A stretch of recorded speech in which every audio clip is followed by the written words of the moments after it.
Muy buenos días, nuevamente les habla Felipe Prado, acá desde Suma, desde la coordinación de redes, y les doy la bienvenida a esta segunda sesión del ciclo de videoconferencias titulado Derecho a la Educación e Inclusión en América Latina y el Caribe, que estamos organizando entre UNESCO y Suma. Como varios ya deben saber, este ciclo está acompañando en tiempo real el proceso de elaboración del primer informe regional que estará asociado al informe de seguimiento de la educación en el mundo, conocido como GEM Report, cuyo tema para el año 2020 va a ser la inclusión en educación. En cada una de estas sesiones de este ciclo vamos a ir conversando con representantes de 24 grupos de investigación que en este mismo momento están generando conocimiento para este informe en relación a 8 grupos vulnerables, excluidos o en riesgo de ser marginados de los sistemas educativos de Latinoamérica y el Caribe. La sesión de hoy está dedicada al grupo socioeconómico, y la pregunta que nos va a guiar tiene que ver con qué tipos de exclusión educativa generan las diferencias socioeconómicas de Latinoamérica. Hasta el momento hemos podido evidenciar que las desigualdades socioeconómicas juegan un rol crítico en la estratificación de los sistemas educativos de la región, reproduciendo desventajas y privilegios entre una generación y otra. Y en este contexto existen dos desafíos importantes. El primero está relacionado con la segregación socioeconómica de los sistemas educativos latinoamericanos, que se ve exacerbada por la creciente tendencia a la privatización. Y el segundo está asociado a las importantes desigualdades en acceso a una educación de calidad y las tasas de graduación que son determinadas por estos factores socioeconómicos. Teniendo esto en consideración, hoy día vamos a compartir con los investigadores encargados de ahondar a través de casos de estudios en contextos educativos específicos de distintos países sobre los detalles institucionales, curriculares, pedagógicos, de liderazgo y de la comunidad educativa que puedan dar luces para una comprensión sistémica sobre esta temática. Para esto entonces nos acompañan hoy, por una parte, Adriana Velázquez, investigadora de la Universidad Centroamericana José Simeón Cañas, quien va a tratar un caso sobre República Dominicana. También contamos con la presencia de Germán Moncada, investigador del Observatorio Universitario de la Educación Nacional e Internacional, perteneciente a la Universidad Pedagógica Nacional Francisco Morazán, y que nos presentará un caso de estudio sobre Honduras. Y por último, nos acompaña también Marcela Leivas, investigadora de la Universidad Nacional del Centro de la Provincia de Buenos Aires, para exponer los avances con su caso desde Argentina. Para comenzar entonces le pido a Adriana Velázquez que habilite su presentación y su micrófono para dar inicio a la exposición sobre el caso de República Dominicana. Y a los asistentes les comento, algunos ya deben estar acostumbrados a esta dinámica, pero al final de las 3 exposiciones vamos a tener una conversación con los investigadores, entonces nosotros vamos a ir levantando preguntas que puedan hacer a través del chat. Ok, perfecto. Darles en primera mano, bueno, en mi caso soy consultora internacional, estoy ahorita estudiando un programa de doctorado y maestría en ciencias sociales en la UCA, por eso es que la afiliación no con la universidad como tal, y básicamente a mí se me ha encargado hacer un estudio de caso sobre el estatus socioeconómico e inclusión escolar en República Dominicana. Entonces, ahorita, claro, el sumo, el país que me toca no es República Dominicana. Entonces, comenzar, digamos, vamos a ver, digamos, ahorita, digamos, en este momento, como mencionaba Felipe, es una investigación en curso, entonces, más que hallazgos contundentes, vamos a ver más bien algunos hallazgos que hemos ido, digamos, encontrando en esta fase más intermedia. El proceso de investigación no se ha concluido, en ese caso todavía nos falta profundizar en muchos de los aspectos. Entonces, vamos a ver, digamos, elementos muy generales en torno al contexto para ver como un poco cuáles son las tendencias en la reducción de la desigualdad por ingreso y pobreza en República Dominicana, un aspecto ya más del problema, que es la desigualdad por ingreso en el acceso y la calidad de la educación, la respuesta pública para ver un poco cuál es el marco jurídico, político y programático en el cual se responde a todo este panorama, algunos grandes desafíos para la inclusión educativa por ingresos que se han perfilado en el proceso como va ahorita, sin tampoco llegar a ser contundente al respecto, y bueno, contarles también un poco de, bueno, qué es lo que falta, ¿no?, en el desarrollo de la investigación para que con eso también ustedes puedan aportar de mayor forma. Bueno, comentarles básicamente que entre 2000 y 2016, que son básicamente los años para los que se ha retomado un poco la información, 2016 porque es el último año con el que se cuenta con información procesada hasta el momento y el 2000, porque básicamente se ha tomado como la década donde se han generado bastantes cambios en materia más de política pública, de las respuestas que se le dan a todos los asuntos socioeconómicos. Vemos por un lado, digamos, que el índice de Gini, que es uno de los indicadores estándar, ¿no?, para ver el tema de desigualdad de ingresos, básicamente ha bajado, pero las reducciones son bastante leves. Básicamente entre el 2000 y 2016 una reducción del 7.8. Asimismo, el porcentaje de ingreso que tiene el quintil más pobre y el quintil más rico también, digamos, ha bajado, en buena parte por el incremento del porcentaje de ingreso que tiene el grupo, no el más que tiene una situación de pobreza mayor, pero sin tampoco que sean, como les puedo decir, avances tan contundentes. Por ejemplo, básicamente, si vemos, por ejemplo, en el 2000, la brecha de ingresos entre el porcentaje en puntos porcentuales era de 45 puntos y básicamente en el 2016 de 39.9, o sea, básicamente siempre se ha mantenido en un lapso del rango de 40 puntos porcentuales.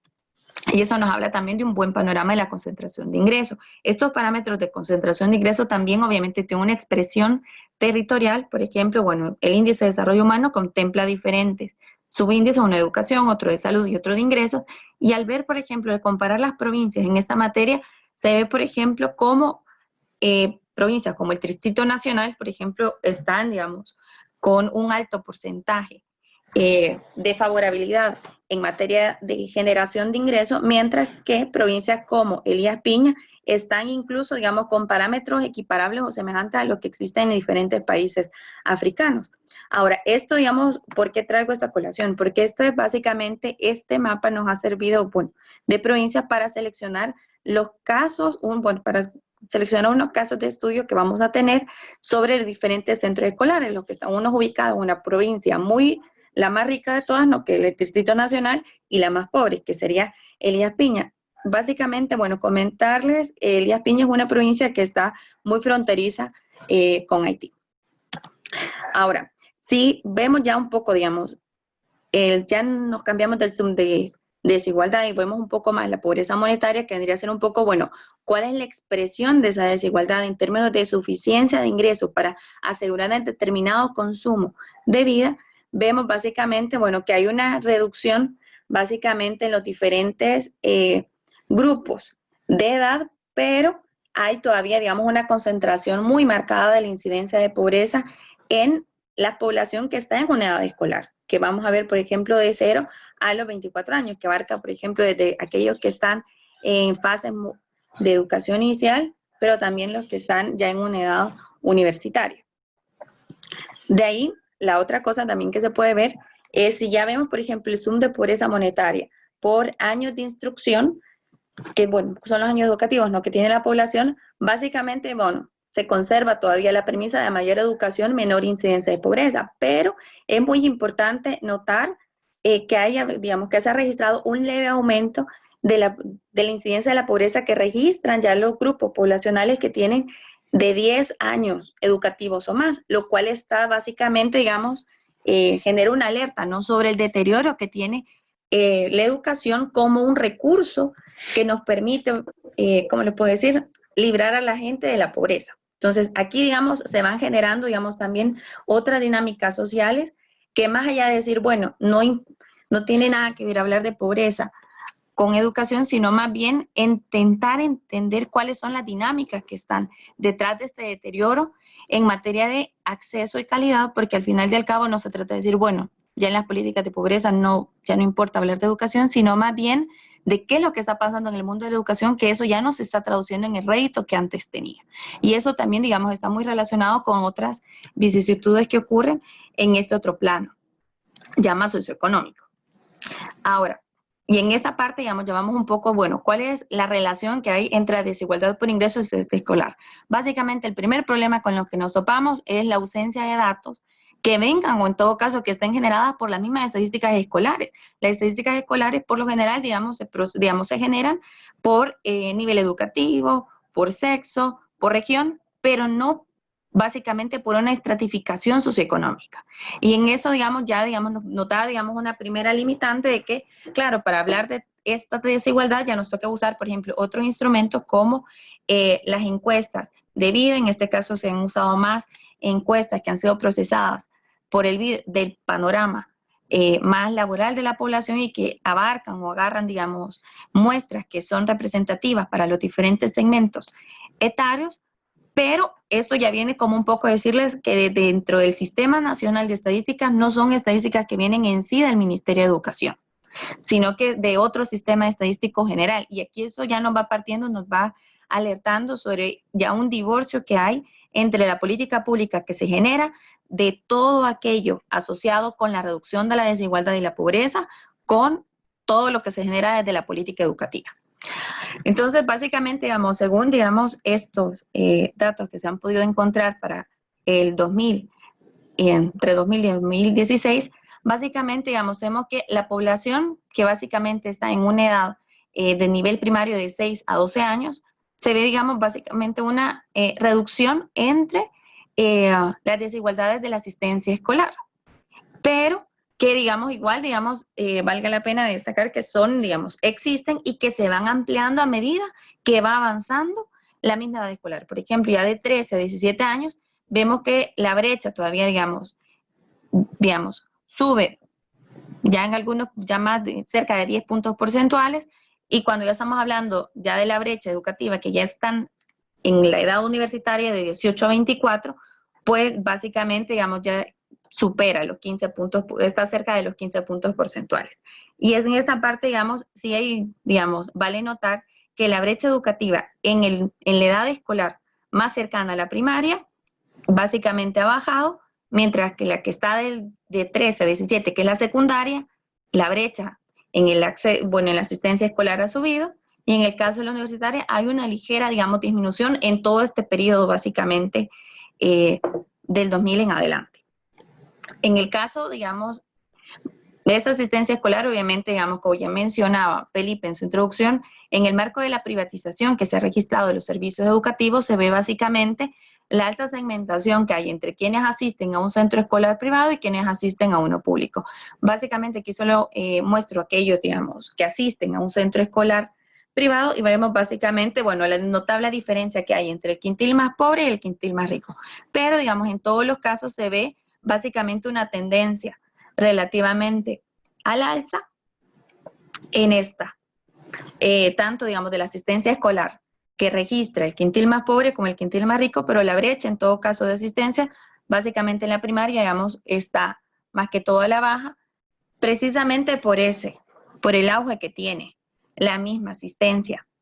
escolar privada en los quintiles más bajos. Y eso, digamos, ya nos va alertando un poco de, bueno, quiénes son los que tienen las cargas o dónde se juega la equidad de los sectores más desfavorecidos. En este caso, obviamente, del quintil más pobre, básicamente los niveles de cobertura de lo público superan el 80% de los diferentes para el quintil de menos recursos. En ese caso, bueno, que lo que toca, obviamente, al sector público le cae la mayor responsabilidad para poder generar medidas de discriminación positiva que luego, digamos, se traduzcan en una mayor inclusión para estos grupos que suelen estar desfavorecidos.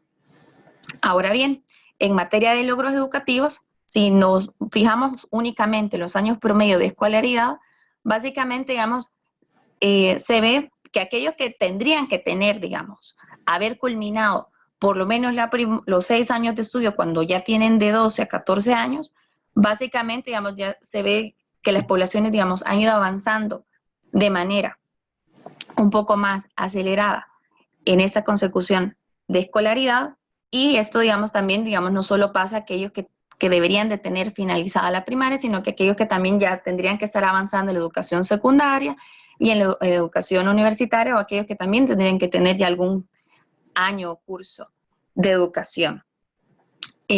terciaria. Pero, digamos, siempre, digamos, las diferencias persisten entre el quintil más pobre y el quintil más rico. Y esta es también la otra cosa, que las brechas, básicamente, digamos, a medida que aumenta la escolaridad, también las brechas entre ambos segmentos poblacionales también van creciendo. Y en consecuencia, como le digo, las diferencias de la escolaridad en la población de 21 a 24 años, que es la que tendría que estar, digamos, naturalmente ya en la educación terciaria, es donde básicamente son mayores. Incluso, digamos, algunos de ellos no logran terminar tan siquiera la educación, no logran completar los años adecuados de la educación secundaria, en consecuencia pasar de la educación terciaria como tal. Ahora, en materia ya un poco más de calidad de la educación, básicamente, digamos, igual, tenemos un problema en la generación de información sistemática que permita, digamos, identificar, digamos, resultados por la segmentación ya más de ingreso. Ahora, República Dominicana sí hace mediciones para ver un poco, digamos, los resultados en el aprendizaje, participa, por ejemplo, en mediciones internacionales como PISA o la que hace, por ejemplo, la TERCE, también tiene mediciones ya más nacionales, incluso tiene un viceministerio encargado de la evaluación educativa, pero como les decía antes, la falta de desagregación de data impide un poco, digamos, tomar conclusiones al respecto, pero los informes, por lo menos que ahorita se han generado desde el punto de vista más internacional, por ejemplo, la TERCE de 2013 permite identificar, uno, digamos que el nivel socioeconómico de la familia influye en los resultados de aprendizaje de las diferentes áreas evaluadas para estudiantes de tercer grado, que solo en esta parte se evaluaron 2, lectura y matemática, y los estudiantes de sexto grado, que es lectura, matemática y ciencias. En el caso, digamos, y también tenemos que el nivel socioeconómico de la escuela también, digamos, influye en estos resultados educativos. Y aquí ya se van básicamente dibujando dos pobrezas, la de la familia y la de la escuela. Y eso, digamos, obviamente, digamos, tiene una connotación también bastante territorial de dónde están insertas los centros educativos. Ahora, en el caso de PISA, por ejemplo, ya nos permite ver, digamos, ya más unas conexiones de probabilidad de repitencia entre los estudiantes que tienen mayor ventaja, los que tienen, digamos, mayor desventaja socioeconómica sobre las que tienen una mejor, las desventajas de las escuelas en términos socioeconómicos en función de los recursos educativos y personal educativo al cual pueden acceder, y por otro lado, los estudiantes que acceden a una vía de orientación vocacional, que obviamente, digamos, también sirve, digamos, o es un puente bastante clave para desarrollar habilidades de empleabilidad, que son las que luego marcan estos réditos de la educación, no solo en empleo, sino que también en la misma reducción de la pobreza y la desigualdad. Entonces, ahora, frente a todo este contexto, ¿qué es lo que encontramos? Básicamente una Constitución de la República que garantiza la gratuidad de servicios educativos públicos, pero que, digamos, pero también, digamos, la misma gratuidad de los servicios no logra del todo, digamos, universalizar especialmente accesos en educación secundaria y educación terciaria. En primaria, digamos, como vimos, ya las brechas se han reducido bastante conforme también a los avances que se han dado en el marco de la consecución de diferentes objetivos de desarrollo del milenio que tienen obviamente un énfasis en esa porción. Ahora, en el Plan Decenal de Educación 2008-2018, que es el que, digamos, todavía sigue vigente porque no se ha generado el nuevo Plan Decenal, básicamente hay una política educativa específica de 10 que incluye el plan como tal, que hace, digamos, un énfasis en los temas asociados con la equidad. Y aquí, digamos, es muy importante, digamos, destacar que se prevén como resultado de esa política el tener un programa de incentivos dirigido a estudiantes provenientes de sectores vulnerables y, por otro lado, desarrollar condiciones de apoyo instaladas que puedan obviamente generar, digamos, mayores oportunidades de acceso a la educación. Y esto se conecta mucho con otro programa que se llama Progresando con Solidaridad, en donde se brindan estos apoyos específicos vía transferencias monetarias, desayuno en la escuela, y otro tipo de insumos básicos. Por otro lado, está la estrategia Quisqueya sin Miseria, que esta básicamente, digamos, brinda acciones en educación y desarrollo local que buscan básicamente mejorar los niveles educativos en la población joven y adulta mayor. También está el plan Empieza Contigo, que aquí ya vamos a ver un poco una oferta programática que ya va más en función de la educación a lo largo de la vida y que combina elementos de educación formal y no formal. Entonces, este plan, digamos, Quisqueya Empieza Contigo, tiene que ver más con la atención de la población de 0 a 5 años, desde estimulación temprana en los más chiquitos hasta otras modalidades de ampliación de la educación inicial. Luego está el programa Progresando con Solidaridad, que tiene componentes educativos más dirigidos a la niñez y juventud, aunque tiene acciones, obviamente, digamos, otras generales que van para otros grupos poblacionales, pero las educativas se concentran básicamente en estos segmentos y que tiene que ver, como les decía antes, digamos, apoyo a la educación formal vía un programa que se llama Comer Primero, que tiene que ver con alimentación escolar, incentivo a la asistencia escolar y el bono escolar Estudiando Progreso, que esos básicamente sí tienen que ver más con la población que está cursando niveles educativos formales y que se desea que puedan, digamos, realizar sus estudios vía condicionando la transferencia a esta asistencia. Luego están, digamos, otras modalidades de apoyo a la educación no formal, que son, digamos, capacitaciones técnico-vocacionales en centros de capacitación y producción Progresando, espacios comunitarios, centros operativos del sistema del Infotec,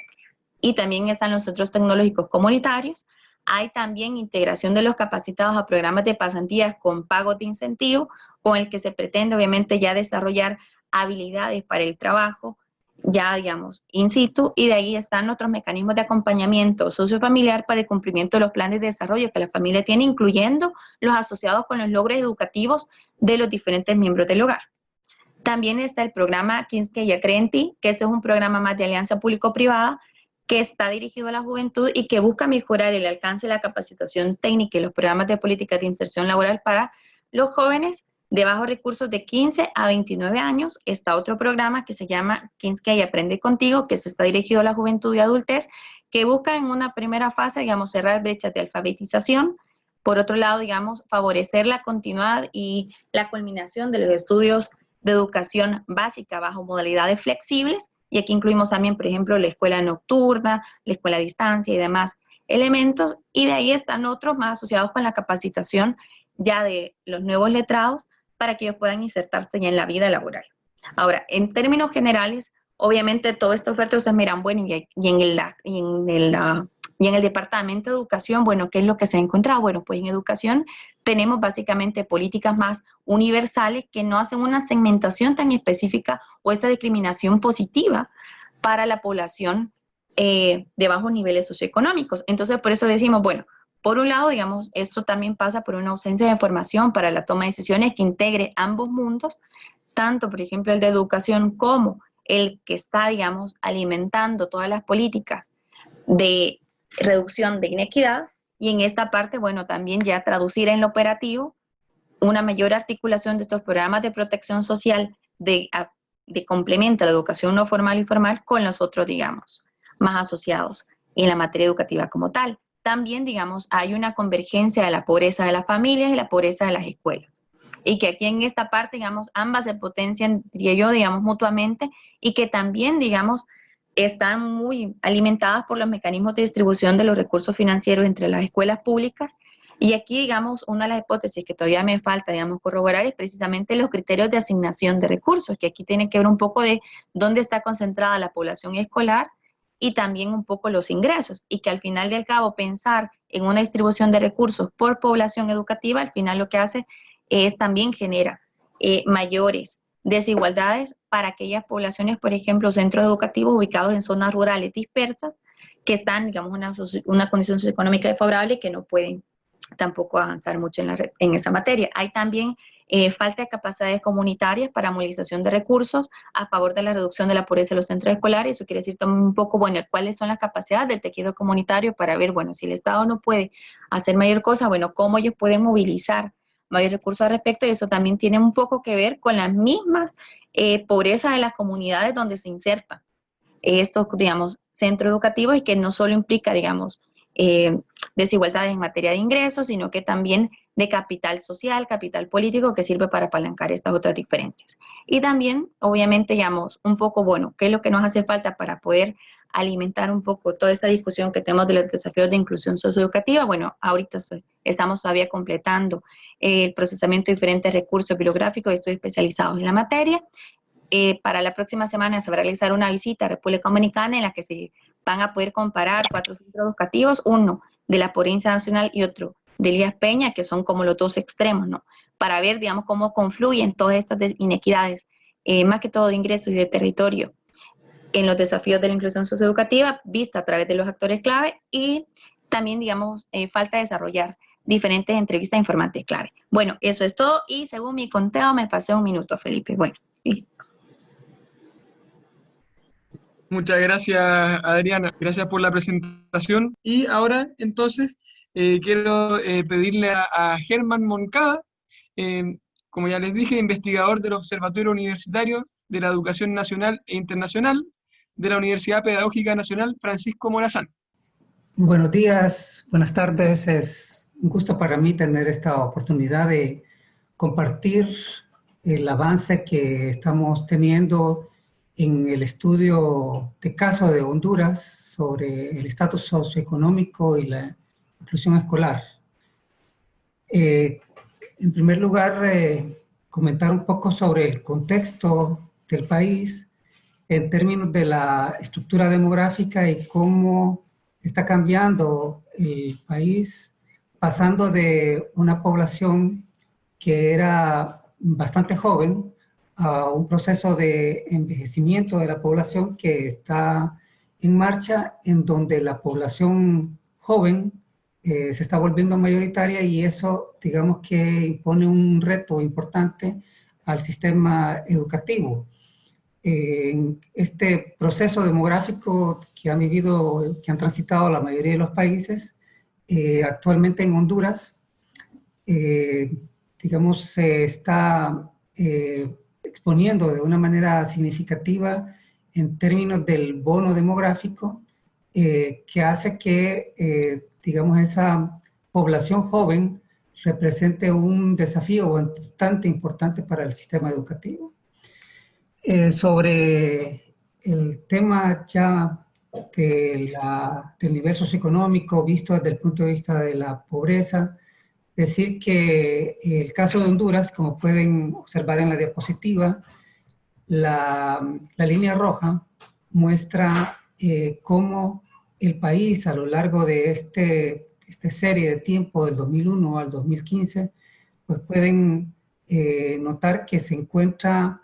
con niveles de pobreza que superan el 50% y rondan, digamos, el 60%, y comparado con el contexto de América Central, que es el contexto más cercano, pues el resto de los países vecinos de Honduras pues muestran una tendencia más baja y de reducción de la pobreza. Lo mismo que si lo comparamos con Latinoamérica, con lo cual Honduras es un país en el que el tema de la pobreza se vuelve bastante importante en la medida en que el país no logra encontrar políticas que resuelvan o que mejoren la pobreza, como digamos se está observando en alguna medida en el resto de países de la región. La diapositiva muestra que hay pues prácticamente una tendencia constante de la pobreza a lo largo de los últimos años, y hay un segmento poblacional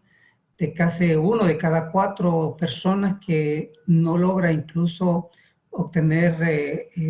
ingresos para la alimentación básica, que sería lo que se conoce como extrema pobreza.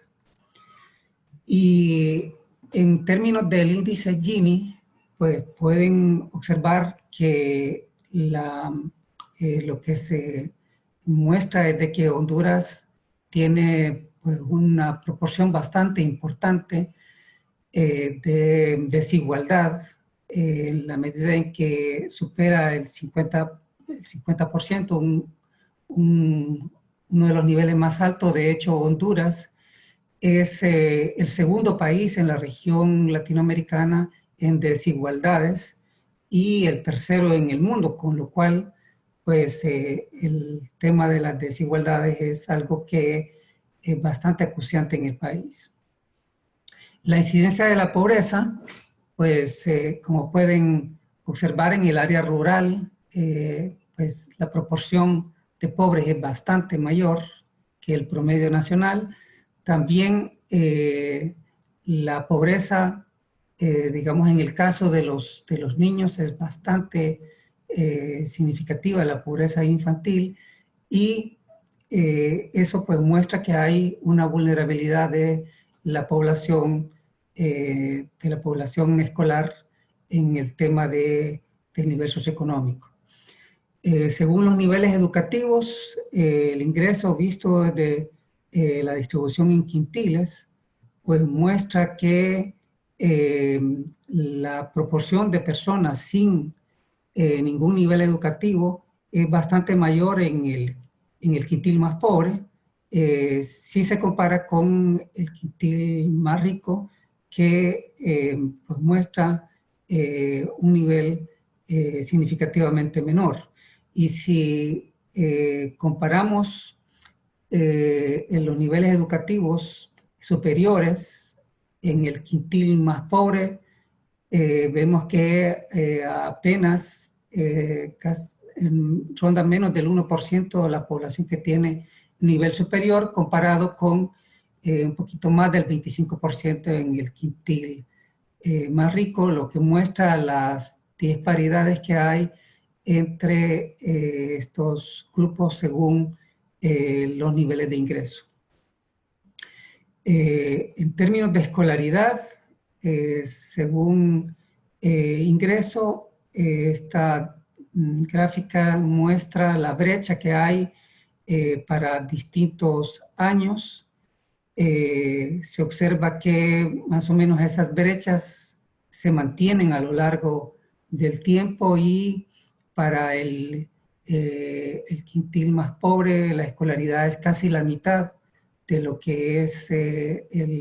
para el quintil más rico. En Honduras el promedio de escolaridad está en un 7.8 años de escolaridad promedio. En términos de analfabetismo, lo que hemos encontrado es que también esas brechas son bastante significativas, son consistentes a lo largo del tiempo, y aunque hay una leve mejoría, digamos, del 2005 al 2010, pero esas brechas siguen siendo bastante importantes. El analfabetismo en Honduras todavía es de un 11%, y para el quintil más pobre del 21%, con lo cual pues es un fenómeno que es bastante representativo en este grupo poblacional. En términos de logro de aprobación en educación básica y en educación media, podemos observar en la gráfica que la comparación del quintil 1 con el quintil 5,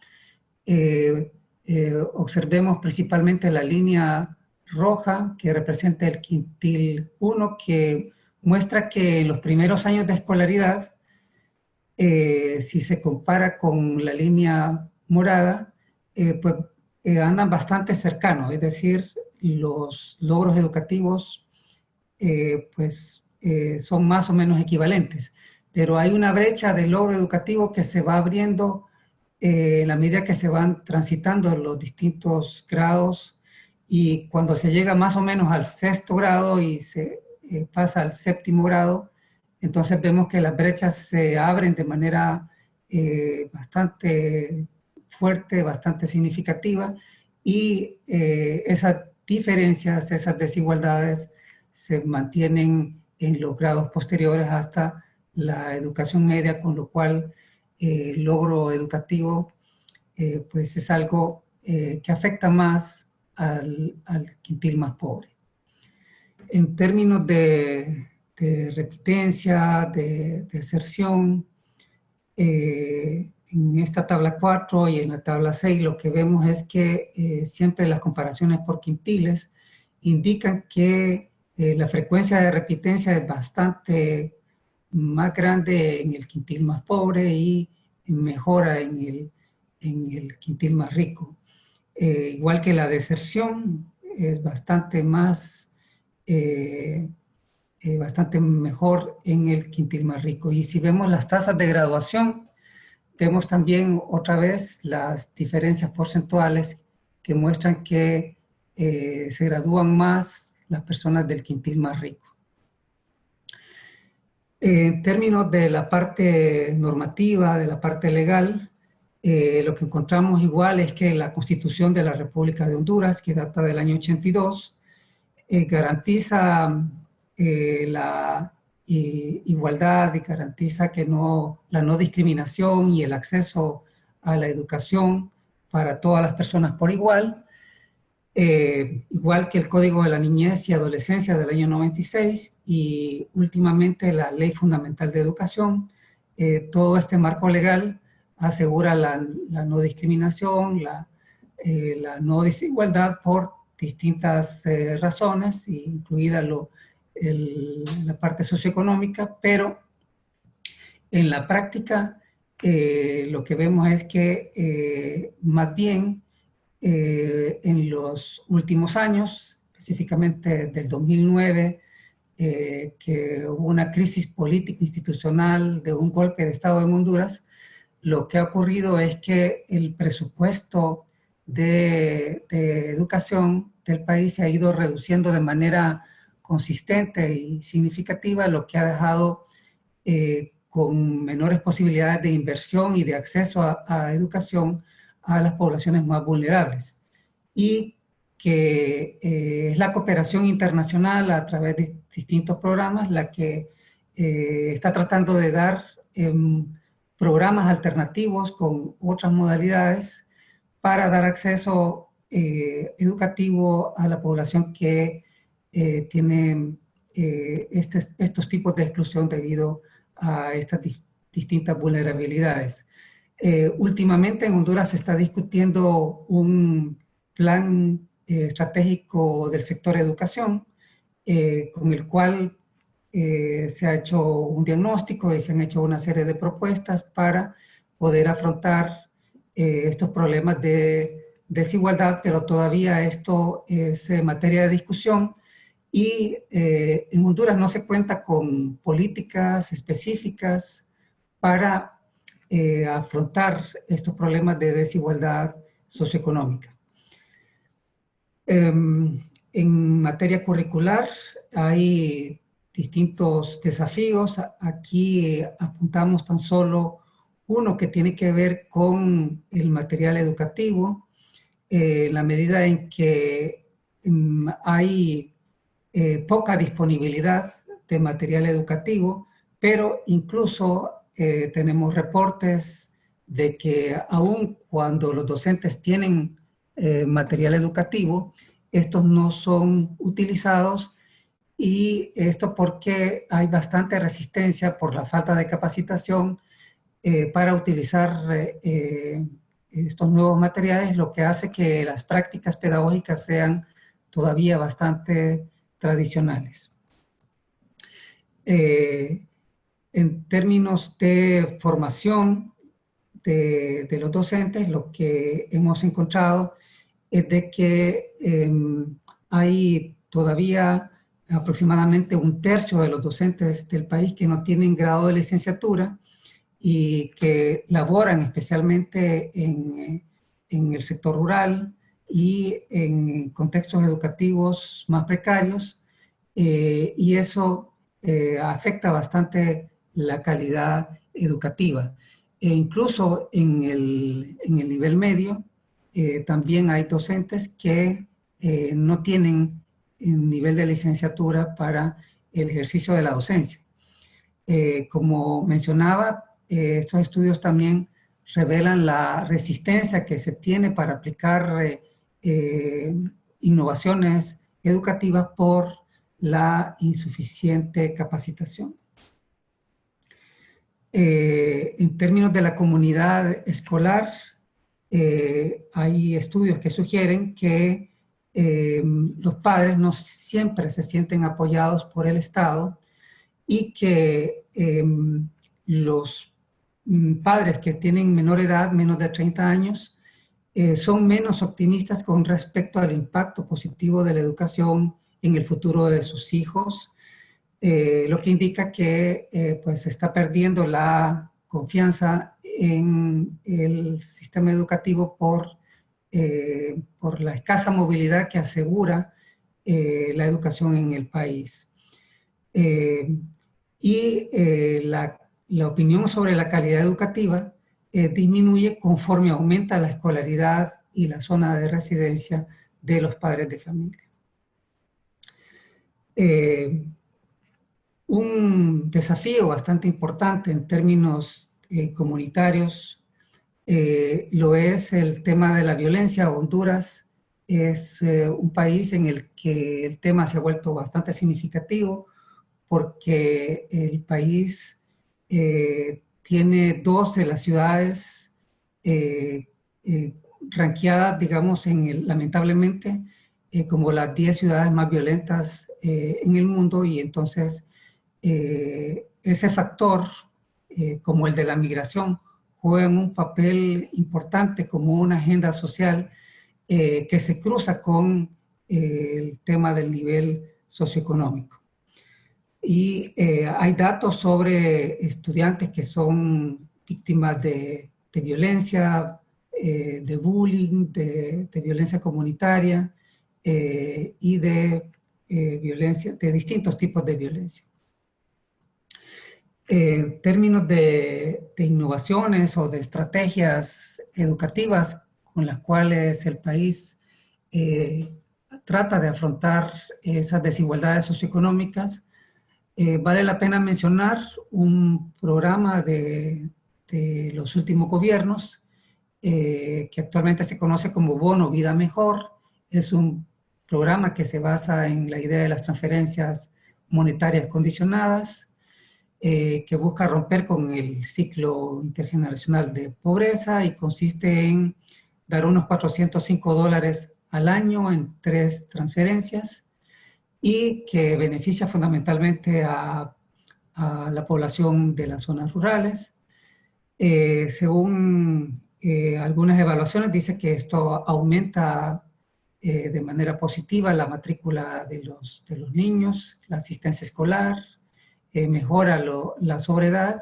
y ayuda a comprar uniformes y útiles escolares. Sin embargo, este programa tiene como limitación de que de alguna manera se ha politizado y también hay corrupción porque no se entregan los montos completos y se quejan los beneficiarios de que no se cumple con las transferencias en los tiempos esperados. Otro programa es el de merienda escolar, que provee alimentación escolar y que también ha sido enfocado para dar alimentación nutritiva a segmentos poblacionales pobres, según un mapa de desnutrición, y ha permitido reducir los índices de desnutrición, amplía la cobertura de desparasitación, reduce el ausentismo, la deserción escolar y incentiva la participación comunitaria. Ha tenido como limitación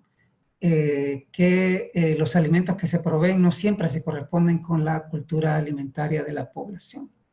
Y una tercera política ha sido el Programa Hondureño de Educación Comunitaria, conocido como PROECO, que es un programa que fundamentalmente lo que ensaya es un modelo de gestión descentralizada para dar acceso a la educación. Data de 1999 y pretende dar acceso educativo a población de estudiantes no escolarizados en comunidades rurales de municipios más pobres y aislados del país. Ha tenido como logro brindar mayor acceso a educación básica a comunidades pobres en la zona rural, promueve la participación comunitaria y tiene un buen indicio de uso de fondos. Como limitaciones se puede apuntar que hay falta de estabilidad laboral en los docentes, menor preparación de los docentes que elaboran el programa, y a pesar de estar destinado a zonas rurales pobres, también se han aperturado centros en otras zonas que no cumplen con estos requisitos. Para finalizar, contarles que el estudio de caso que hemos seleccionado es el de un departamento en el occidente del país, bastante alejado de la ciudad de Tegucigalpa, y que es interesante porque se caracteriza porque es una de las zonas más pobres del país, es bastante rural, hay una población indígena importante, hay una escasa presencia estatal, pero paradójicamente es uno de los departamentos en donde se reportan los mejores rendimientos académicos por pruebas de distinto tipo. Incluso los estudiantes que salen de la educación media y hacen el examen de selectividad universitaria logran las mayores tasas de admisión, con lo cual se ha vuelto para nosotros un caso de estudio importante en la medida en que, siendo que se tienen menores niveles socioeconómicos, y menor apoyo del Estado, menores intervenciones, los resultados educativos son bastante mejores. Y entonces hemos puesto como criterios de selección de los casos que vamos a estudiar, que sean institutos de educación media, que sean públicos, con estudiantes procedentes de estatus socioeconómico bajo, con buenos resultados en pruebas de evaluación externa y de selectividad universitaria. Hemos encontrado 3 institutos a los cuales pretendemos abordar a distintas fuentes de información para hacer entrevistas, observaciones y probar qué manejo hacen del currículum, de los materiales, cómo es la gestión educativa, el tipo de equipamiento y la participación comunitaria y de padres de familia. Bien, muchas gracias. Muchas gracias, Germán, por tu presentación. Bueno, y nos queda entonces la presentación del último caso antes de pasar a la conversación final. Le doy la palabra a Marcela Leivas, investigadora de la Universidad Nacional del Centro de la Provincia de Buenos Aires, quien va a exponer un caso sobre Argentina. Bueno, pido disculpas por la mala conectividad que tengo por aquí. Por otro lado, agradecer obviamente la participación en esta instancia con tan reconocidos especialistas e investigadores del campo de la educación. Contarles que, bueno, yo soy becaria de la universidad, así que también son mis primeros pasos en este tipo de análisis. Que estoy en una instancia preliminar de lo que es la construcción del proyecto de investigación, por lo cual mi intención es presentarles un esbozo de la situación de la educación en Argentina y algunas relaciones con sus vínculos con la situación socioeconómica de nuestro país. Lo que no he desarrollado son datos tan precisos como los compañeros, porque estoy como en esa instancia de selección de información, así que me parecía interesante comenzar contándoles de alguna manera cómo se van a definir las infancias y las juventudes desde este proyecto que estamos llevando adelante acá en Argentina, o por lo menos aquel en el que soy parte, entenderlas esto como concepciones de juventudes y de infancias diversas, con trayectorias diferenciadas en función del contexto de desigualdad que las configura. En este sentido, un poco lo que se pretende colocar es la no mirada unidireccional de la infancia y las juventudes, sino poder pensar en que cada una de las trayectorias o cada uno de los devenires de esos procesos sociales o de esas biografías sociales van configurando luchas, resistencias, procesos que son contradictorios en sí mismos y que muchas veces desafían estas tendencias que también marcaban los compañeros hacia toda Latinoamérica, que son tendencias hacia la profundización de la desigualdad y de la pobreza. Y como obviamente no, ahí la educación juega un rol muy importante en reproducirla o transformarla.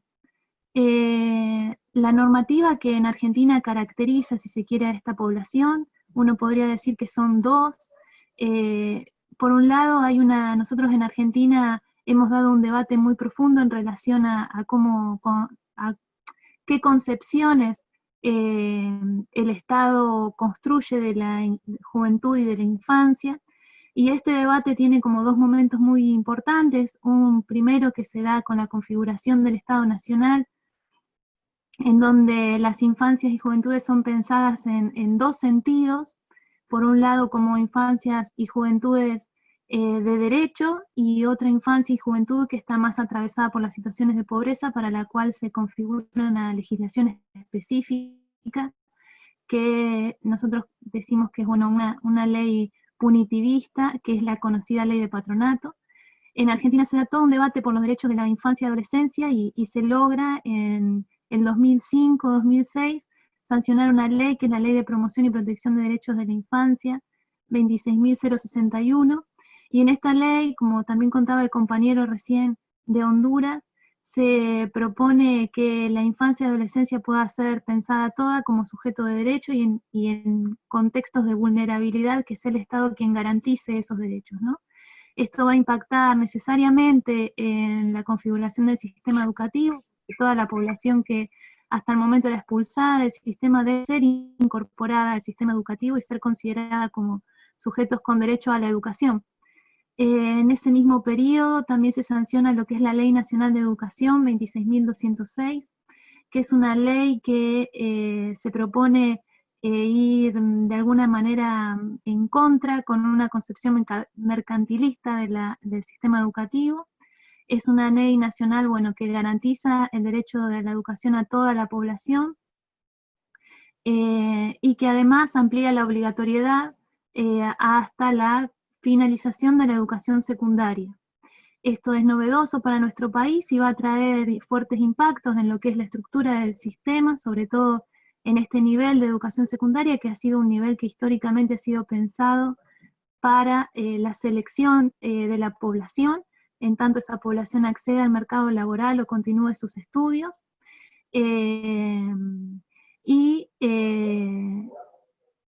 Eso con respecto a la legislación. Actualmente en Argentina se está viviendo una situación de profunda crisis económica, como ustedes sabrán, un proceso que se da también en toda Latinoamérica, y que está impactando fuertemente en esta población. Nosotros, datos recientes, entre un 47 y un 60% de niños, niñas y adolescentes que están en situación de pobreza, de los cuales el 24,7% de esta población está en situación de pobreza extrema.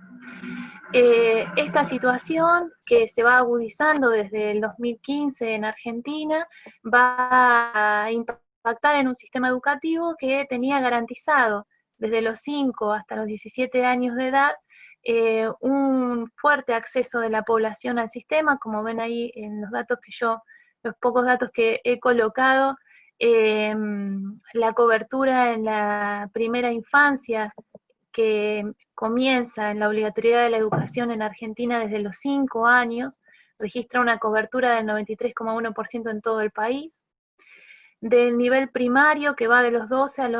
6 a los 12 años de escolaridad, alcanza un 99,1% de la población. Y el nivel secundario registra un 92,4% de la población que accede al nivel.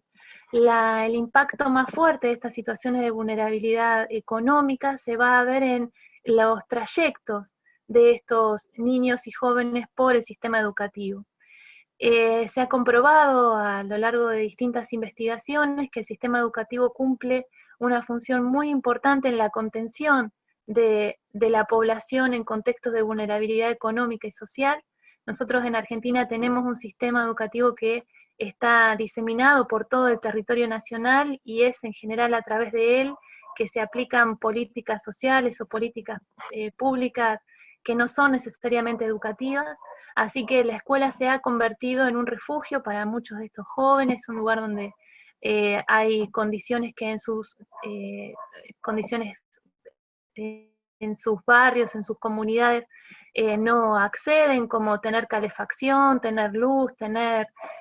cuidados y contención. Ahora bien, lo cierto es que esto lo que termina generando es que las calidades en las trayectorias educativas vayan a ser muy diferentes entre sí. Yo no lo he colocado acá porque estoy en una instancia preliminar de selección de datos, pero lo cierto es que a lo largo de todo el territorio se ven profundas diferencias en materia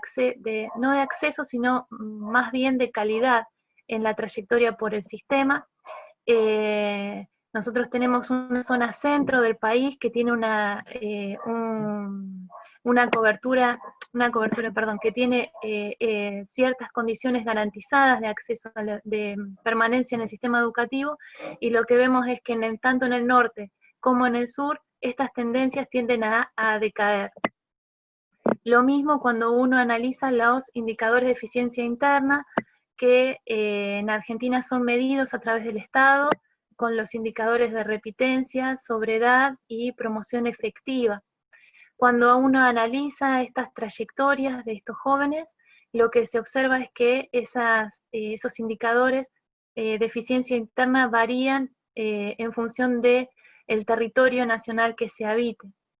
Por otro lado, hay diferencias internas dentro de cada provincia. Yo he analizado especialmente lo que es la provincia de Buenos Aires, que como ustedes saben es la provincia más demográficamente más importante de nuestro país, Y ahí lo que se observa en las diferencias, sobre todo del nivel secundario, es la gran distancia que hay entre la educación pública y la educación privada en términos de trayectorias, en términos de eficiencia interna del sistema. Se observa que en la educación privada, las escuelas de gestión pública, le llamamos nosotros, o sea, escuelas públicas de gestión privada, hay mucho menos repitencia, mucho menos sobredad, y una terminalidad casi del 80% de la población que ingresa a la educación privada. No así sucede con las escuelas de gestión pública, en donde esa repitencia es casi 3 veces más que en la educación privada. Sin extenderme demasiado más en términos de caracterización nacional, me parecía, bueno, contarles que el caso de estudio que vamos a realizar se va a realizar en la ciudad de Tandil, que es una ciudad que forma parte de la provincia de Buenos Aires, y es considerada una ciudad intermedia, es una ciudad que tiene una producción sobre todo agrícola y que también tiene mucha producción económica a través del turismo. Es una ciudad que representa un poco la situación de las ciudades intermedias de la provincia de Buenos Aires, en el sentido de que su población está fragmentada como en circuitos. Hay una población de clase media, alta, que accede a lo que es el centro de la ciudad, y luego hay un anillo de periferia que está representado en barrios,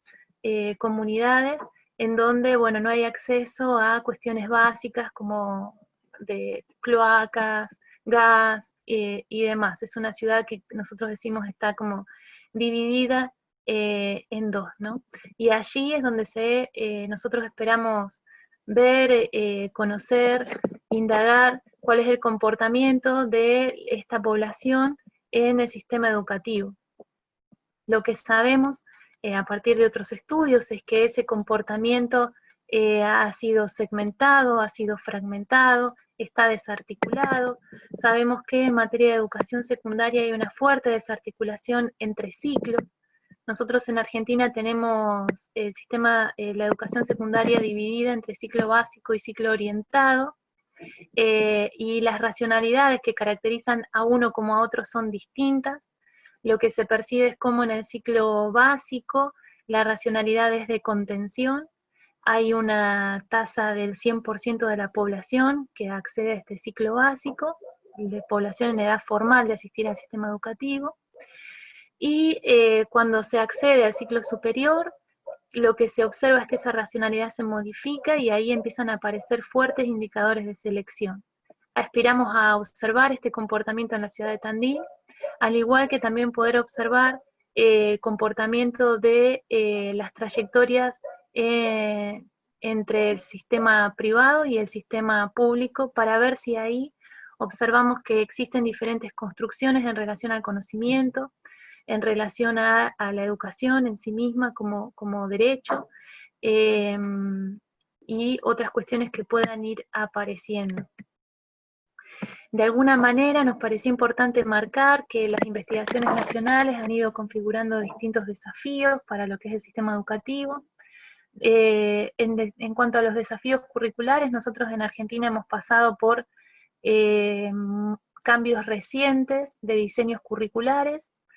Esos cambios tienen que ver con cuestiones políticas, con cuestiones de gestión, con cuestiones de concepción en relación al sistema educativo, y sigue siendo un desafío importante, en principio, poder tener una continuidad en el desarrollo de la construcción de conocimientos, o aquellos conocimientos que aspiramos sean necesarios para que los niños y jóvenes puedan convertirse en ciudadanos reflexivos, críticos, dignos de nuestro país. Y hay una continuidad en los desafíos en relación con la necesidad de que esos desafíos sean significativos, que se pueda construir conocimiento a partir de los saberes que los propios jóvenes y niños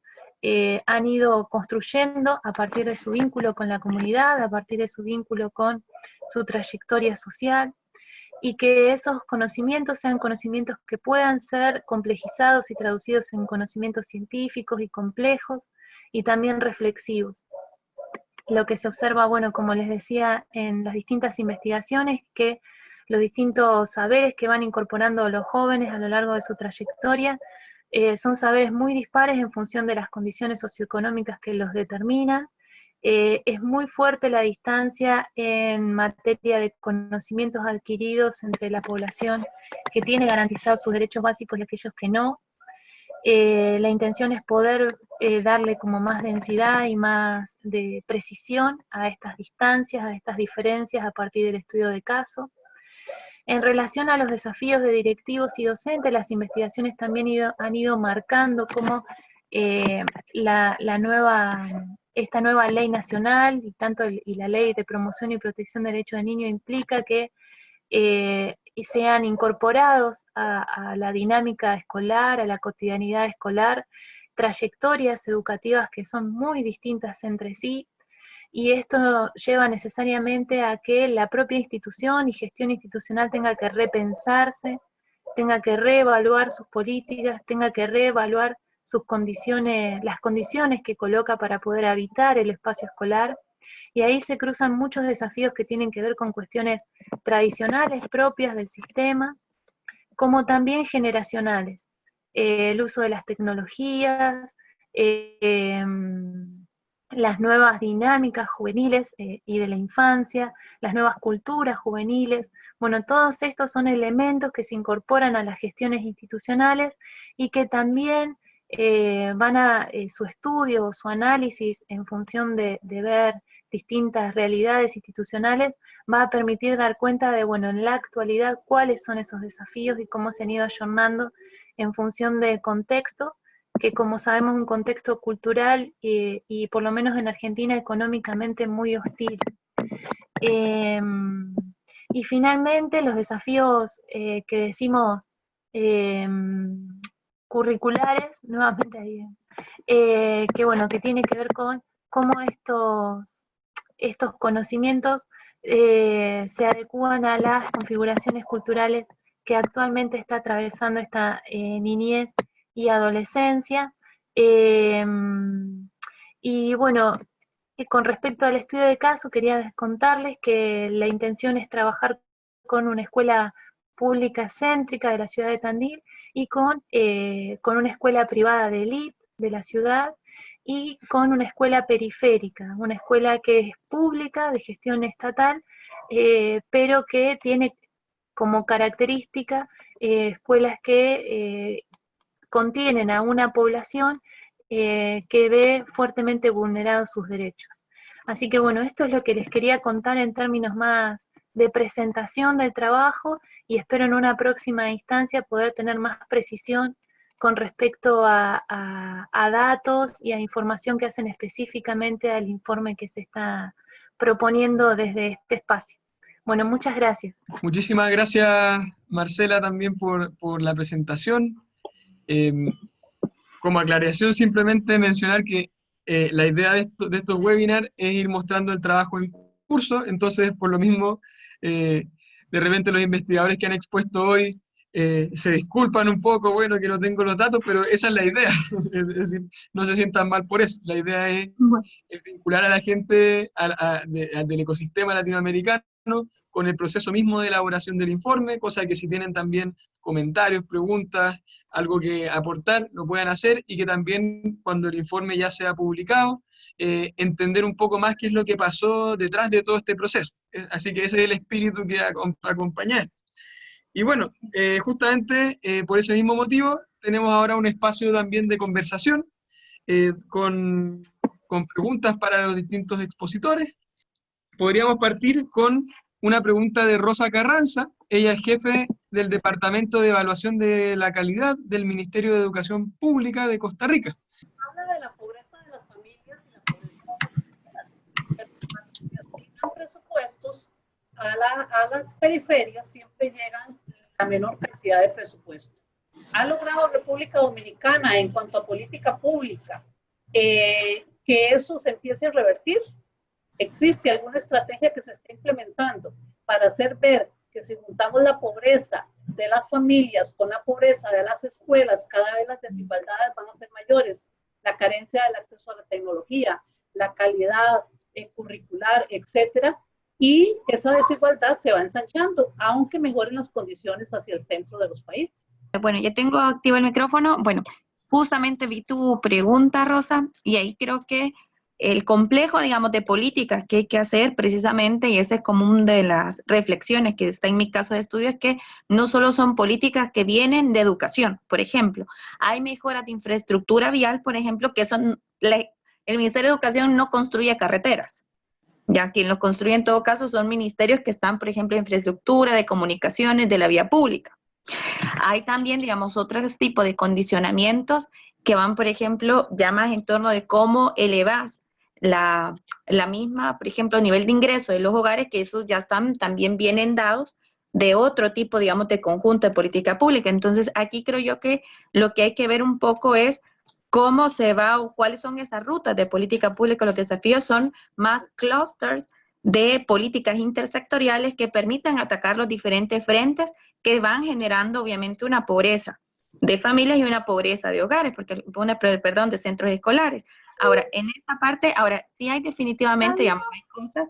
que sí le competen a los ministerios de educación, y aquí es lo que te comentaba un poco antes, la hipótesis de cómo es que se asigna el presupuesto y cómo esos mecanismos de asignación presupuestaria van generando regresividad como tal, entonces, y bajo qué criterios. Entonces, hoy por hoy, digamos, como va el avance de la investigación, digamos, no hay ahorita, digamos, evidencia documental que permita, digamos, como dar mayores luces de esta hipótesis, y por eso son de las cosas que tengo que reforzar la próxima semana que vaya a República Dominicana con los diferentes informantes claves, como para ver un poco las reflexiones que ellos tienen en torno a esto mismo. Pero como te decía antes, o sea, aquí la idea, digamos, del conjunto de políticas no solo está en lo que hace el Ministerio de Educación, sino que también en los apoyos que vienen de los otros sectores de política pública y que van generando, obviamente, ecosistemas más favorables para la reducción de la inequidad, y que obviamente esa se traduce en la inequidad educativa. Buenísimo. Bueno, de paso tenemos otra pregunta también de María del Pilar Viteri. María, si es que puedes tomar el micrófono, ella es de la Universidad Tecnológica Empresarial de Guayaquil. También es una pregunta, para aprovechar, digo, para el caso de República Dominicana. Un fraterno saludo desde Guayaquil, Ecuador. Me pareció muy interesante lo que nos hablaban del caso de República Dominicana, porque noto cierto grado de similitud con lo que podemos vivir en Ecuador. Pues la gratuidad de la educación en nuestro país ahora ya es obligatoria hasta los 10 años de educación, desde los 5 años hasta los 13 años, muy similar pues a lo que nos manifestaban de República Dominicana, y es gratuita. Sin embargo, también en el Ecuador ahora es gratuita la educación universitaria pública. Por lo tanto, mi pregunta estaba enfocada a saber si es que quizás este asunto de la gratuidad de la educación ha sido un factor determinante para poder reducir la brecha educativa. Y en el caso de República Dominicana, noto que cuando ya los estudiantes van a la parte ya de la educación superior, a la universidad, pues ya la brecha entre los estudiantes que tienen más posibilidades económicas con los que no tienen, ya la brecha se va ahondando, ¿no? Va creciendo. Entonces, ¿será realmente por el asunto de la gratuidad de la educación? ¿No? Quisiera saber si en República Dominicana también la educación pública superior de universidades gratuitas, como lo es en mi país, para poder saber si que de repente por ahí viene el asunto que hay esta desigualdad educativa por cuestiones de ingreso. Sí, bueno, comentarte básicamente, Pilar, que no es gratuita en su sentido estricto porque incluye diferentes criterios meritocráticos. Por ejemplo, en el sistema, digamos, de educación superior, el sistema de educación superior dominicano es bastante complejo, incluye 51 instancias básicamente, unas son públicas, otras son privadas. Naturalmente, digamos, entre lo público hay diferentes mecanismos de gratuidad, pero que tienen obviamente, digamos, un procesamiento más meritocrático, por ejemplo, si accedes a una beca o no. Ahora, en torno, digamos, a la gratuidad de la educación, me gustaría aprovechar que tú pusiste esa pregunta en torno, una cosa, por ejemplo, son los costos de matrícula, los costos de materiales, pero recordémonos que, digamos, en América Latina en su conjunto hay, digamos, un patrón, digamos, de asociación de la universidad con urbanización. Entonces, mucha de la, como te digo, de la infraestructura pública universitaria está, digamos, básicamente en los centros humanos, digamos, más urbanos, y aquellos que vienen de otras zonas tienen que desplazarse y asumir costos que no necesariamente, digamos, tienen que ver con la matrícula, ya son más que todos los costos de traslado, de vivienda en algunos casos, y aquí es donde ya obviamente, digamos, el costo, digamos, el costo de bolsillo que tienen que hacer los hogares también va subiendo. Entonces, y en esta parte, digamos, creo yo que hay que entender un poco las mismas dinámicas que tienen las familias de muy bajos ingresos, en donde, digamos, no muchas veces, digamos, si bien es cierto, el tamaño de los hogares está reduciéndose, pero, digamos, la demografía en los hogares de bajos ingresos, digamos, no te está diciendo, bueno, son hogares más grandes que en consecuencia tienen necesidades también demográficas mayores y que reparten los recursos disponibles que hay para cada persona y la educación, digamos, también son menores. Obviamente, digamos, la falta de data cuantitativa, digamos, sobre esta parte, cómo funciona la microeconomía en los hogares exactamente, y datos actualizados en esa parte, bueno, impide ver, bueno, cuánto es el porcentaje de maniobra que tienen los hogares para poder asumir, obviamente, digamos, las perspectivas a futuro que puedan, digamos, tener las trayectorias educativas. Pero aquí, como te decía, o sea, más allá de solo ver lo que pueda hacer bueno, en este caso, digamos, el Estado vía subvención de diferentes, digamos, matrículas, está también un poco, bueno, cuáles son las otras condiciones o cuáles son los otros impactos que se pueden generar, como también para liberar recursos en esas otras vías que al final de cabo son costos que tienen que financiar los hogares. Y aquí en este punto, digamos, me gustaría, digamos, destacar que incluso en los, por ejemplo, en República Dominicana, el nivel básico, que es el gratuito, incluso los hogares asumen ciertos costos de financiamiento. Entonces, es esa parte un poco de la reflexión, también un poco más epistemológica que nos invitaba a hacer la colega de Argentina. Al final, bueno, repensar un poco estas categorías, y bueno, la gratuidad la vemos muchas veces como en términos de matrícula, de materiales escolares, pero también hay costos de traslado. Y otros, digamos, elementos o suministros que los hogares necesitan invertir, pero que nosotros los damos por sentado. Muchas gracias, Adriana y María del Pilar. Ahora tenemos algunas preguntas también sobre el caso de Honduras. Pasemos a la pregunta de Pauline Martín, directora del programa de la maestría de la Universidad Centroamericana José Simeón Cañas de El Salvador. Buenos días, saludos a todos y a todas. Me pareció muy interesante todos los estudios de caso. Era más un comentario, hay algo de toda la rica información que salió allí, me llamó la atención el comentario o un balance como un logro en los alimentos escolares, que es el empoderamiento de las madres. Aquí en El Salvador también tenemos los programas de alimentación escolar y no ha resultado tanto en un empoderamiento de las madres, más bien es una tarea adicional que tienen que aportar a la escuela y sin ningún reconocimiento económico. En muchos casos estamos hablando de escuelas rurales con familias muy pobres y además de todo lo que tienen que hacer en su trabajo doméstico, hoy les piden ir a la escuela, tomar su tiempo y ayudar a preparar los alimentos. Yo entiendo la necesidad de mayor participación, integración de la familia, pero ese tipo de tareas un poco sin sentido o tareas no sin sentido, perdón. O sea, ese tipo de tareas más de lo que siempre hacen, tareas domésticas, no le veo el carácter de empoderamiento. Incluso es una participación simbólica, no es una participación, es una participación porque la escuela no tiene recursos suficientes para contratar a alguien para cocinar. Entonces, yo solo tal vez preguntaría al compañero cómo miren eso como empoderamiento o cómo se organiza de esa manera para poder decir que sí es una ventaja para las mujeres y no una desventaja y una tarea más con todo lo demás que tienen que hacer. Gracias. Estaría de acuerdo con su comentario, pero matizando que hay una diversidad de posibilidades. Es decir, que puede que, en efecto, esta estrategia de hacer participar a la familia y especialmente a las madres, que son las que en general se suman a este tipo de actividad, pues sea únicamente una forma de aprovecharse o de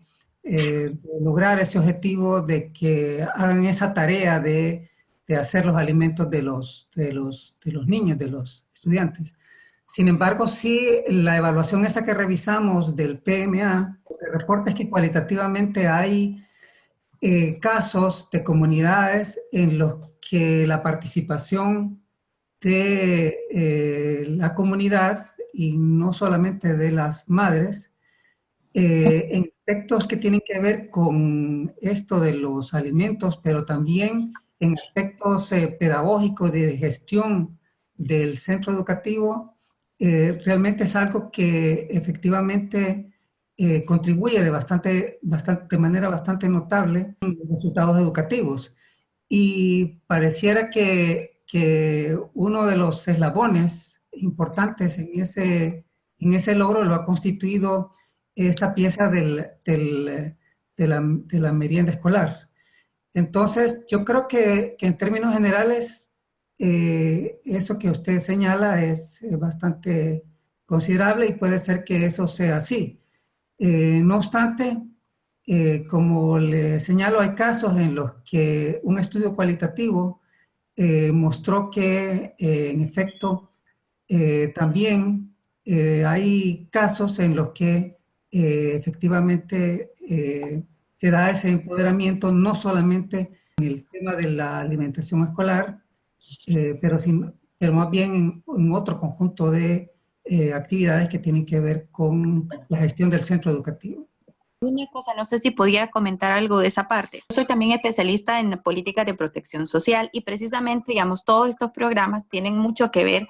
con, digamos, hay dudas con lo que me estaba Paulín, y no solo, digamos, en Honduras, en El Salvador, sino que en el mundo en general, porque muchos programas de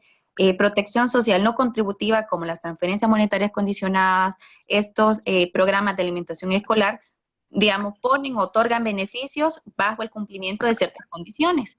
¿Que quién cumple las condiciones? Pues la mujer, o sea, en algunos casos, porque, digamos, como mencionaba Paulina, en algunos casos, digamos, la política pública no trastoca básicamente la inequidad de género en el uso de tiempo, ni tampoco los roles que se asumen. Entonces termina reforzando ciertos patrones, digamos, ya ocupacionales, tradicionales, que, digamos, básicamente, digamos,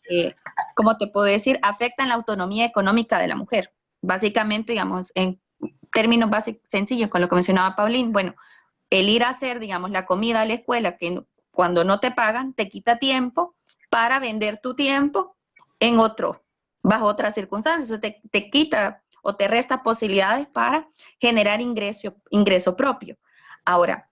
también, y esa es también la otra parte, digamos, que hay como sinergias y trade-off en todo esto. Ahora también, digamos, desde otro punto de vista, por ejemplo, el cumplimiento de condicionalidades en educación o salud, por ejemplo, acerca a las mujeres a la oferta de servicios. Y no solo para cumplir, por ejemplo, para sus hijos, sino que incluso para darse cuenta hasta de los programas que ellas mismas pueden acceder, por ejemplo, en temas de salud materna o de salud sexual y reproductiva, pues ya sea porque, por ejemplo, vean un cartel de que es importante hacerse una mamografía, cosas por el estilo. Entonces, aquí, digamos, y hay una discusión, como les decía, que todavía no se logra un poco, digamos, terminar en el diseño o la confección de los programas de protección sociales, cómo precisamente balancear los temas básicamente de cuidado y trabajo doméstico, fomentando una mayor equidad en esa otra vertiente. Entonces, ahí creo yo que incluso, o sea, precisamente todos los casos de estudio, ahorita creo que tenemos como esa ventaja de cómo se pueden encontrar innovaciones para también precisamente cómo reducir la inequidad de ingresos, pero sin tampoco generar efectos contraproducentes en la reducción de inequidad,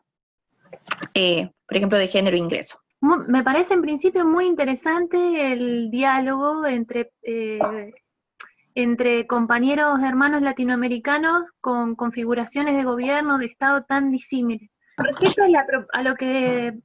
plantea el compañero de cuál es la participación, si se quiere, de las familias en la institución, ¿no? Yo lo traducí, o me parece interesante pensarlo en ese sentido. En Argentina también he trabajado algunos en España, donde también es un problema de la desigualdad educativa el hecho de que cómo participa la comunidad en la institución. Muchas veces las desigualdades se reproducen por las prácticas institucionales y esas prácticas tienden a estigmatizar a las comunidades. Entonces, en esa estigmatización fortalecen la distancia que la comunidad pueda tener de su derecho a la educación. Entonces, en ese sentido parece interesante esto de, bueno, cómo vinculamos a las mamás en este caso con las instituciones educativas. Lo que yo me preguntaría ahí es, bueno, ¿cuál es el tipo de vinculación, no? Porque es cierto, por un lado, que hay un proceso de feminización de la pobreza, entonces hay que estar muy atentos a qué tipo de tareas en estos procesos, como contaba la compañera recién, en donde se generan políticas como estas políticas de distribución del ingreso, tipo de asignación universal por hijo, o este tipo de políticas, cuántas obligaciones más se suman a las mujeres para sostener la vida, en este caso, de los jóvenes y las infancias, ¿no? Ahora, eso por un lado, ¿no? Este proceso de feminización de la pobreza, para problematizar. Y por otro lado, cómo convocamos a la comunidad a la institución. Quizás el desafío es poder pensar en esa convocatoria desde también procesos de construcción de aprendizaje, de construcción de conocimientos colectivos, y es cierto que convocar a las madres a cocinar. Nosotros acá tenemos un proceso de debate muy profundo en términos de feminismo y demás, así que eso quizás sería algo para pensar, ¿no? Bueno, las convocamos a un rol, a una tarea, que ya la propia cultura patriarcal, si se quiere, las convoca desde un lugar de diferenciación, de desigualdad, de violencia. Entonces ahí me permitiría pensar en eso. Bueno, ¿qué otros tipos de convocatoria a las comunidades se puede hacer, sabiendo que esa convocatoria va a sumar en el proceso de igualdad y de derecho, ¿no? Tenemos dos preguntas por parte de Carla Arévalo. Ella es consultora y estudiante del doctorado de Demografía de la Universidad Nacional de Salta, en Argentina. Y la primera es para Adriana Velázquez, y surge desde la diferencia que ella hace entre la pobreza de las familias y la pobreza de las escuelas. Entonces le interesa saber cómo se define la pobreza en estos casos. Y la segunda pregunta es para Germán Moncada, a partir del dato que aporta en relación a que los padres menores de 30 años son los que presentan menor optimismo respecto a la educación como una forma de movilidad social.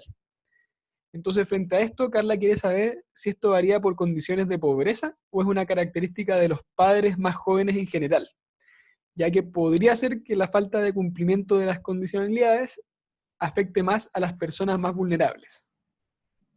Sí, a ver si entendí. En efecto, esta encuesta que se hizo sobre la opinión de las familias de la educación reveló una serie de datos, dentro de los cuales yo destacaba el pesimismo de los padres con respecto a la utilidad de realizar estudios por parte de los niños. Y en realidad sí hay un cruce con nivel socioeconómico. Yo no lo presenté por cuestiones de tiempo, pero en efecto este pesimismo es mucho mayor en los estratos económicos más bajos. Entonces, eso, digamos, de alguna manera puede explicar ese proceso de desescolarización que se empieza a observar en Honduras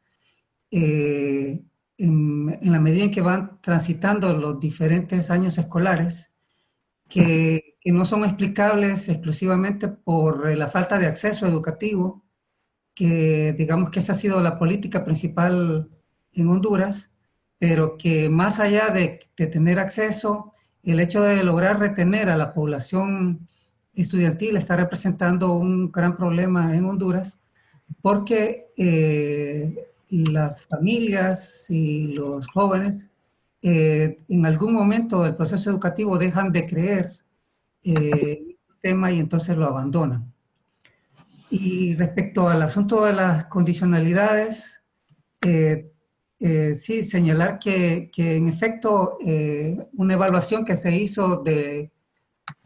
las transferencias condicionadas que se están haciendo en ese programa de protección social del gobierno,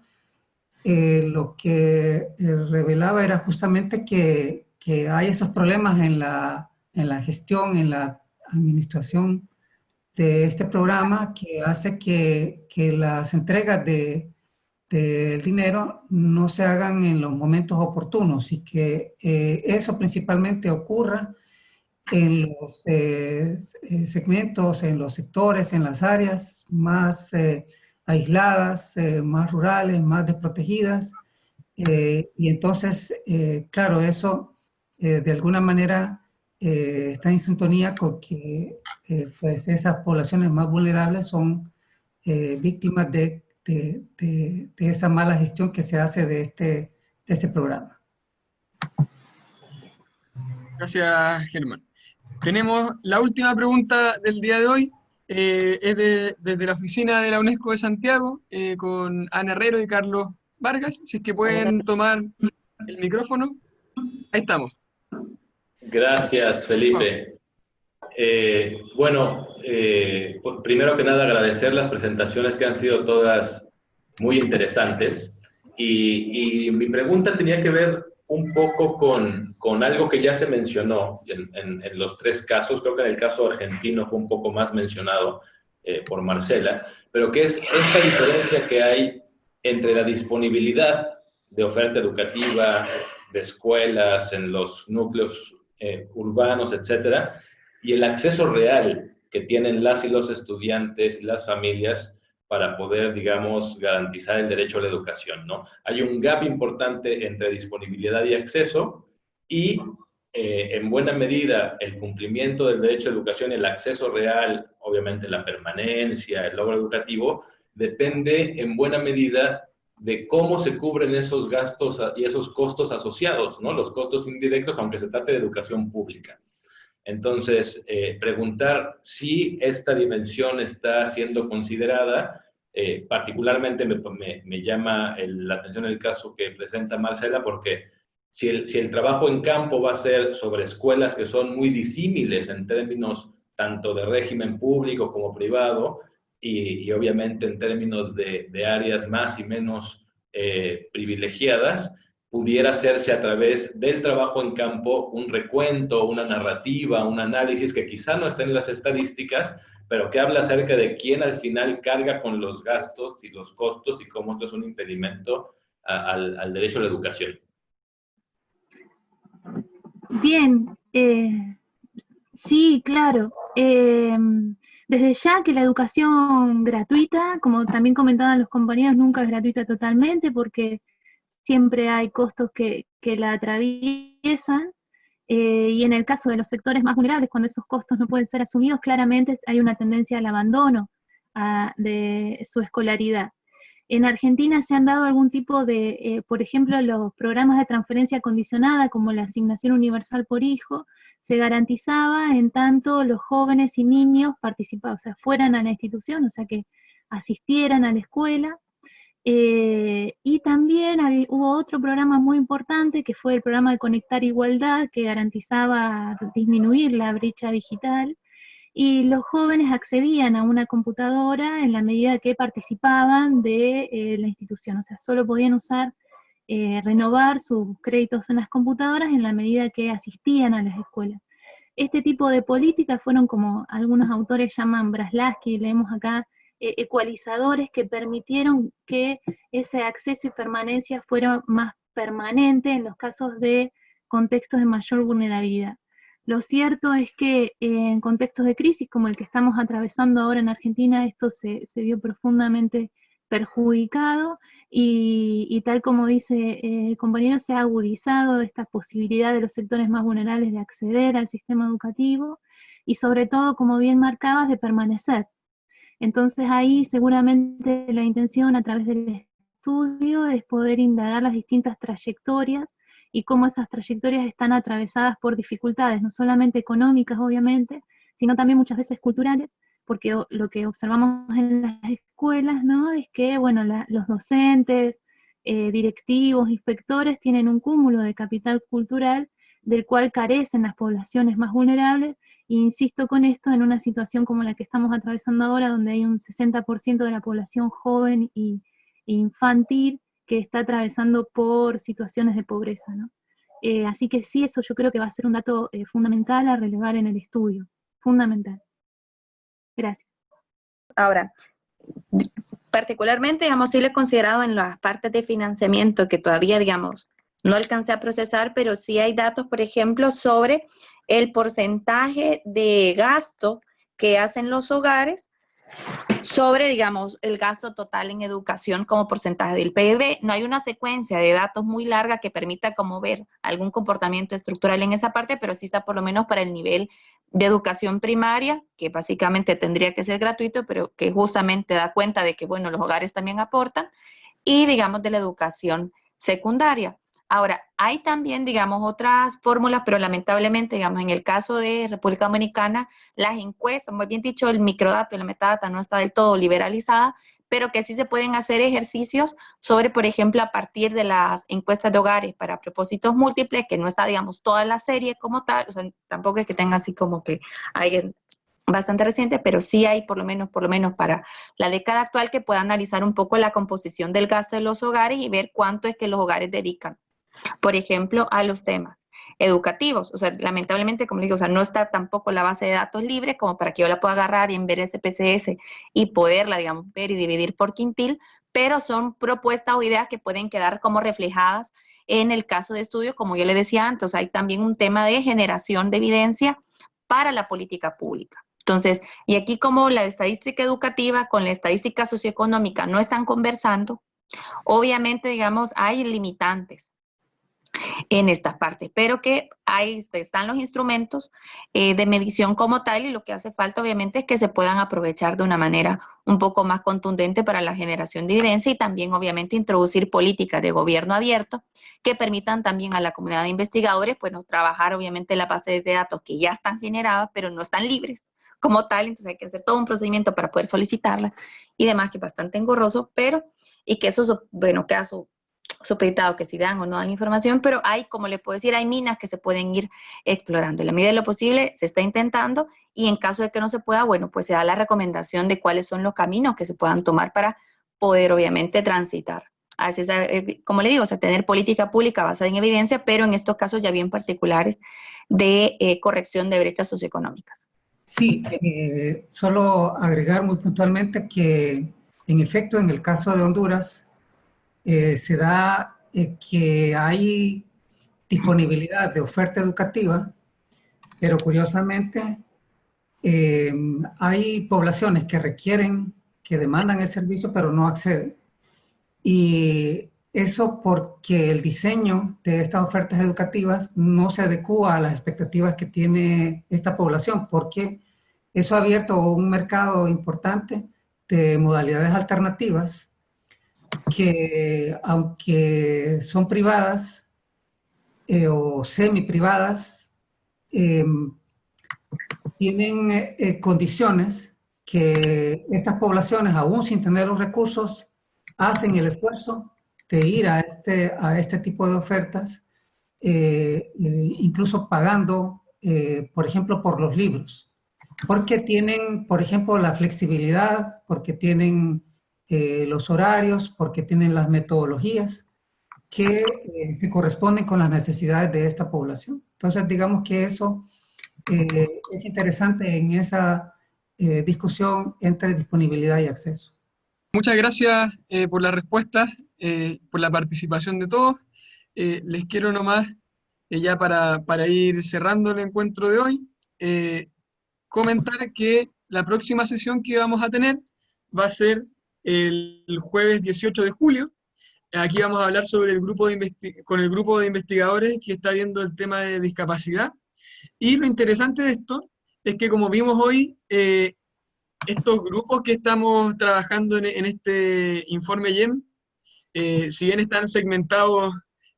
muy ordenadamente, en la realidad están mezclados. Como vimos hoy día, aparecieron muchos temas de género, temas de educación rural. En el caso en particular de Germán, que yo tengo más claro, hay un componente muy fuerte étnico. Entonces, también la idea es ir sumando las conversaciones a lo largo de cada una de estas sesiones. Y entonces la próxima vamos a tratar el tema de discapacidad, y la idea también es que se vayan conectando los mismos investigadores del TEM para que puedan ir viendo y nutriendo las visiones de cada una de las investigaciones. Y lo mismo también la gente que nos ha ido acompañando en la sesión anterior. Así que, bueno, muy agradecido de la convocatoria, de la asistencia de los equipos de UNESCO Santiago, UNESCO París, por los investigadores, Marcela, Adriana, Germán,